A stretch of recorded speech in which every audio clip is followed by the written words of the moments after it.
I actually want this discussion to come back to, this age, the time we are living in. So whatever we discussed, seems totally right in principle. But when it comes to the world that we are living in, the Tinder age, the Bumble age that we are in, here accepting a sexuality is a big thing that people want you to come out with it, right? That's why this entire LGBTQ movement is also there, that people want you to be more of the gender that you associate yourself to be. So with this kind of a mind, the man is trying to become more of a man, the female is trying to be more of a woman. Now when the entire flow is moving in this direction, then how this principle that we were discussing... No, it's not really true, Uday. Think of K-pop. Are the men really trying to conform more to the masculine stereotype? No. Think of BTS. That's BTS, right? BTS. The Korean band. Yeah. Yes, no. Are men really trying to conform to the masculine stereotype? No, that's not really happening. Please understand. We talked of two sets of values. The feminine values, the masculine values, and we said the real set of values that we need as human beings, not as men, not as women, but as human beings, is a third set, a totally different set. Now these two sets, they appear opposite to each other, but they are actually one. That's why it's so easy for members of one set to adopt values of the other set. You can have cross-dressers. There are men who are doing makeup now. There are men who are doing makeup, so much of makeup, please. But it's very, very difficult for residents of both of these sets to endorse values of this third and higher set. A lot of mobility between these two sets in the same dimension is possible and also evident these days. No? Women are trying to be like men. Yes. Women are trying to be like men. That's so easy, very easy. Because both these sets are two faces of the same coin. They belong to the same dualistic plane. So women at any point may decide to act, dress, behave and smoke like men and abuse like men. Men may decide that it's fashionable these days, to be clean, hairless, to wear makeup. To wear makeup and do all the things that women typically do. And there's no difficulty in that. Mobility is very easy. What's really difficult, really challenging, and what would make you a real human being is if you decide to ascend to that third and higher value set, irrespective of whether you are a man or a woman, and ascension to that third set. Forget about ascension. Even acknowledgement that that third set is in fact higher than the two at the bottom is equally different for both the man and the woman. Just as we say the women like to keep to their nest. Similarly, you talk to women and they'll say men find it incredibly difficult to share the household chores. To stay inside and do some, come on, clean the rack, do the utensils. So both of them stick to their value systems. Sometimes they decide to just cross over and say, no, I'm liberated, and I'm liberated if I am adopting values from the other set. No. You're not liberated if being a man you turn womanly, or being a woman you take up the masculine values. That's not liberation. That's not liberation. And that's very important in this age of feminism, when still a lot of women believe that liberation is about being or acting more masculine. Liberation is a third thing altogether. Liberation does not lie in being a woman. Liberation does not lie in being a man. Liberation lies in valuing what would turn you into a qualified human being. Qualified not academically. Qualified in the sense of being existentially there, high up there. And that's an entirely different set, and that's what spirituality is about. That's what all entire wisdom literature is about. So, But the common man, does he even know about the possibility of a third set of values that he can aspire to be? nobody, Forget no, the common man. I didn't know about. nobody, if Darius is happy, right, being caged in his own physical and social set of values. Are you happy? Am I happy? Is anybody else here? He seems to be happy, probably. I don't know. Who is happy? Caged in this small body, who is happy? I mean, there seems to be a lot of pressure that you have to be happy. If I don't know that something else exists, and I look at, say, my Instagram and Facebook feed and everyone is smiling and happy, I somehow believe that happiness is what they're doing. I don't just I'm look doing at the wrong. feed, no, I also look at the number of likes and shares. And that takes away all the happiness. No? It was such a pretty pic I put up. And only 540 likes. Only 540 likes. And I just want to unfriend, rather block all those who were insensitive, even cruel enough to not to like. And this one, he pretends to be my best friend.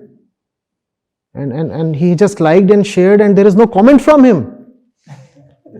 How can you just like and share? Where is the comment? So who is happy? Tell me. Are you happy?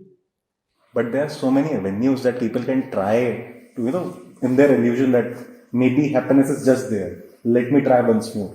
Here and there and this and that. That's what we do. That's what we do all our life. But this illusion will never break this way, right? That won't. We'll remain caged there with the hope that one day circuiting the same loop will bring us out of the loop. It won't happen. I think a lot of people don't even tend to question themselves. They think that this is how life is. This is how it is. Even I want to ask you, Shubhankar, if the woman is caged in the house, why don't you want to say that the man is caged in the office? Yeah, obviously. Why is only the home or the nest the cage? Yeah. Why is the high-flying Ivy League MBA not caged in the MNC office? Tell me, please.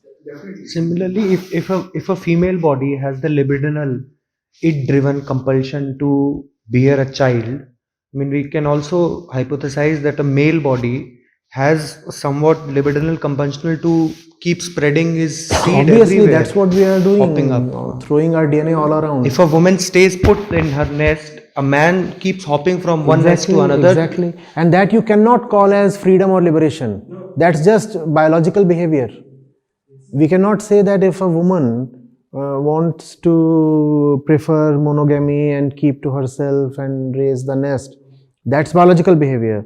But if the man wants to keep squirting his DNA all over the place, that's liberation. No, that's not liberation.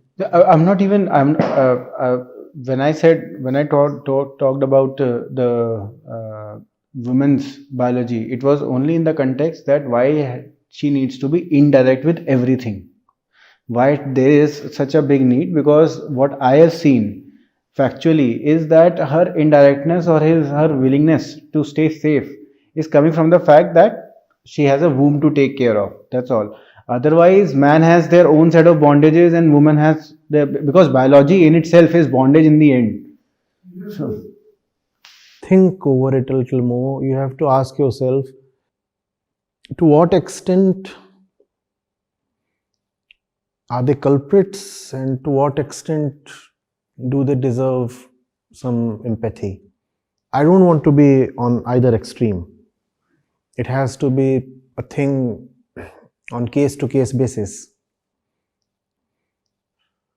But what I know is that every single human being, irrespective of the gender, has an urge towards excellence, towards clarity, towards freedom. No? Nobody likes to be hated. Nobody likes to be cheated. These are things that we share in common, irrespective of who we are. So if women have that basic human urge, and they are living and behaving in ways that deny or rather defeat that urge, I would want to think whether I should be rather harsh or probably emphatic towards them. I mean, empathetic. From where I see, I think that it is the same with men. Same with men. Same with men. Same with men. Because when you talk about the third value, the third set, Yeah. then the situation is the same. They have their own set of obstacles, but that choice to ascend is a personal choice in the end. I mean, as you said, Yes, it's a personal choice. it's a case by case thing. And that's probably where men and women differ. Men are in a better position to make that right personal choice compared to women, because now this is where the nest kicks in, because the kids are a thing irreversible. So when it comes to choosing a new life, choosing a new being, it's easier for the men compared to the women. And because the women know that they cannot take that route, therefore, I would agree that they in general become averse to the route itself. If we look at our social media stats, out of the total followers, no more than 15 or 20% are women. Whereas the ratio of the two genders in general on those platforms, be it Instagram or YouTube or whatever, would be approximately 50% each.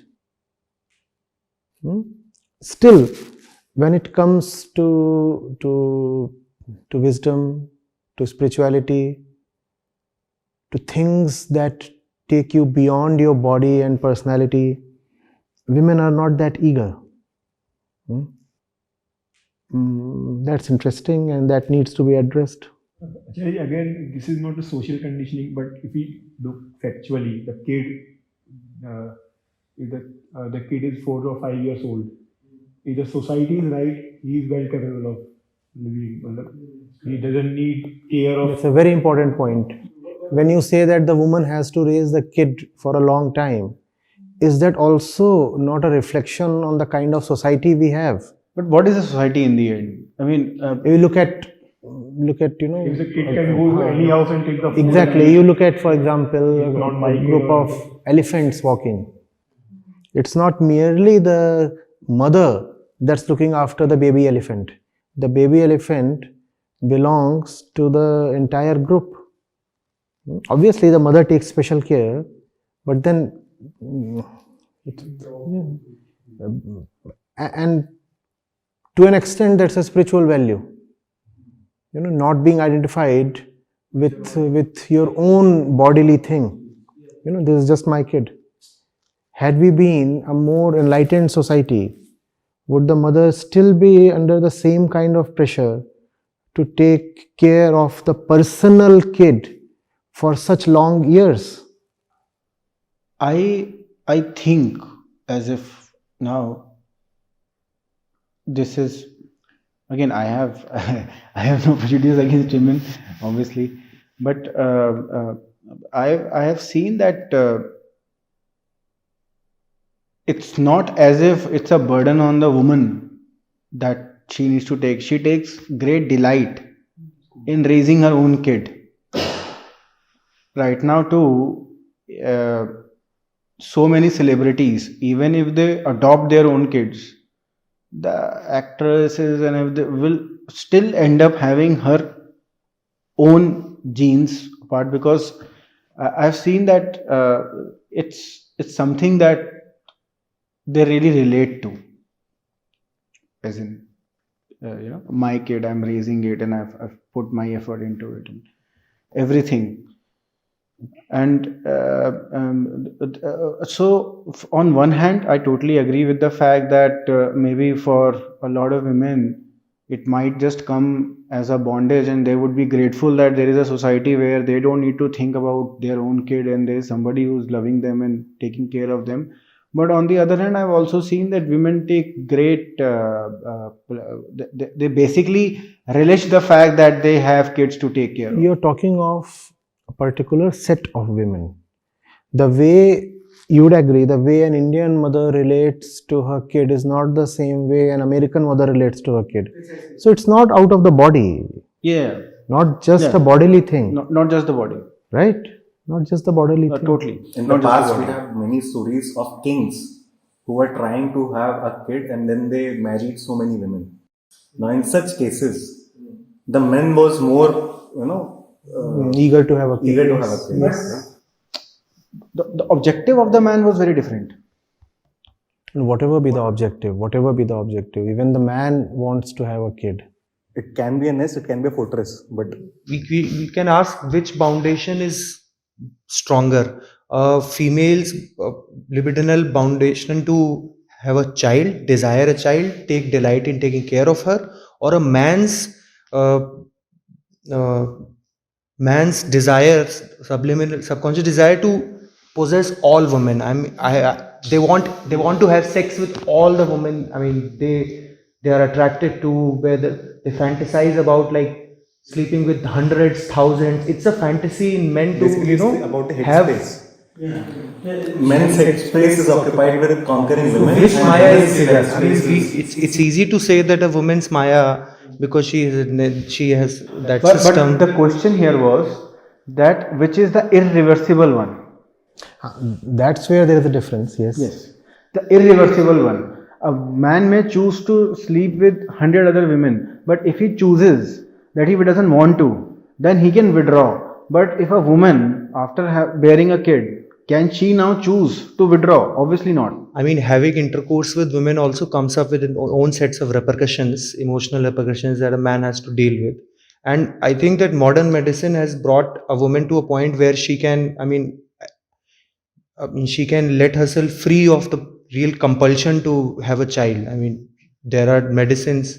We are talking I about mean, the child sex is there. does not really mean, it's not sex is input and the baby is output. It's not that anymore. But the kid can be excused also for not working. Like suppose Yeah, but then that tendency, even if the kid is an excuse to have a relatively laid back life, and that which is something that might happen in the more prosperous kind of households, where the woman is really under no financial pressure to work and earn, and she may say, oh, I have a kid, so I don't want to work.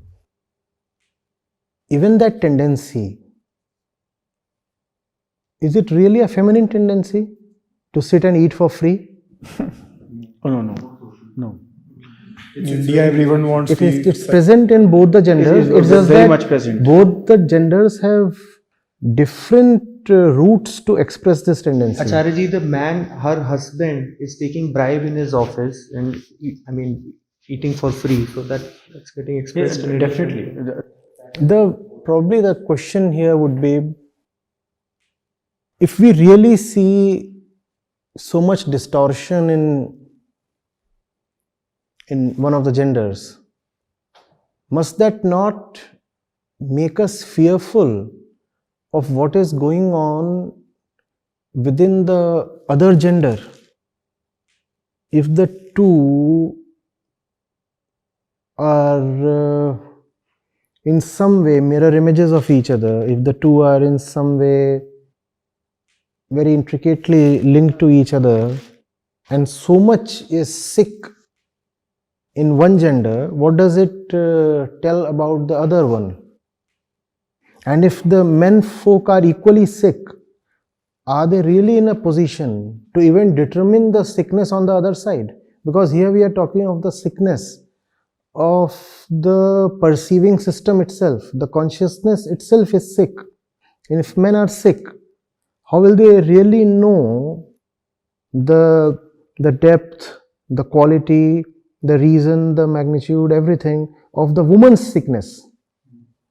It's like that side is blind and this side is equally blind. How will this side know whether the other side is blind? It's scary to think that because, as you've said, if the pendulum is out of balance, I am out of balance. But if I'm being honest, I don't see myself as being out of balance. Yes. I think I'm fine. Because that is the only way I've been living till now. So that is the normal for me. Answer this question. Is it possible to have a society in which one of the genders is healthy and the other one is sick? No. Not possible. So that tells us where we stand. We should be afraid of our own sickness. We should be very, very afraid. And if fear is a word that unnerves you, then alert. This is a very loud alarm bell. I have a question, Acharya. So there was a discussion that women wants to have a kid, but in olden days, what used to happen is the women had 8 kids, 9 kids. So they can want to have 2 or 3 kids because the body is wanting. But even if they were pregnant all the times and they had 8 to 10 kids and they were working also parallelly, they were in villages. So after 2 kids, it is a mistake on the man's side, right? Because women does not, even if women does not want it, a man is forcing to have kids. I don't know whether women really want to have 8 or 10 kids. Or at 40, at 30, the libidinal desire is really At so 40, much. if you are having 10 kids, probably you are reproducing right till 40. So I don't think that's something to do with the woman's bodily desires. It's obviously a reflection of the lustfulness and the sheer stupidity of the man. And in so many families, Acharyaji, we find that there are 5 siblings or 4 siblings, 3 siblings. The eldest one is a son. So, it's obvious what has happened there. Youngest or eldest? The youngest one, sorry. Obviously, that is there. Because here the objective of the whole thing is that how can both, now first it started with women, but now I can see that even for both the genders, how they can ascend. So when I look at both the genders and the obstacles that they have in ascension, I find that he talks about 3 kids here, but her journey for ascension stops at the first kid, or is made more difficult. I would say stop, because stop will be very definite. It is not that it is the ultimate thing, but it is made more definite when a child is born to a female. But for a man to leave a relationship behind, it is difficult. But if I have somebody who have brought in the world and I have a personal liability. Think of this. If a woman finds it actually very difficult to resist her bodily desires and her social conditioning, will she let it be easy for the man to leave her? Obviously not. So why do you say that it's easier for the man to leave her? It's easier for the man to leave her in the man's thoughts. Ask the woman, she will smile. She will say, I'll see how he leaves me. That is true. The law is by their side. The law is by their side. If the woman is actually so hell-bent, so insistent on leading the kind of life you're talking of, will she let it remain easy for the man to fly away? She will say, I want to remain trapped, and I'll let the man fly away. And that too when the man is the provider of the nest. If the man is allowed to fly away, who will provide for the nest? So do not think that it's easier for men to fly away. Men might keep imagining and smiling that we will fly away one day, but the woman has other plans. So the inference is any conversation about a particular gender will be misleading. You have to talk Obviously, about both gender of them. as such and take all the genders to meta gender. Exactly. Why do you have to behave as per a particular gender? Why does your gender have to be as important to you as sex is to an animal? And even to the animals, you see, really is sex the central thing in life? Think of the rabbits, they are all neutered. There is no sex in their life. Do they look unhappy? They're happy. They run about, they play with each other, they even fight with each other. They bask in the sun these days. They do all kinds of things that rabbits usually do. And they are all white and fat.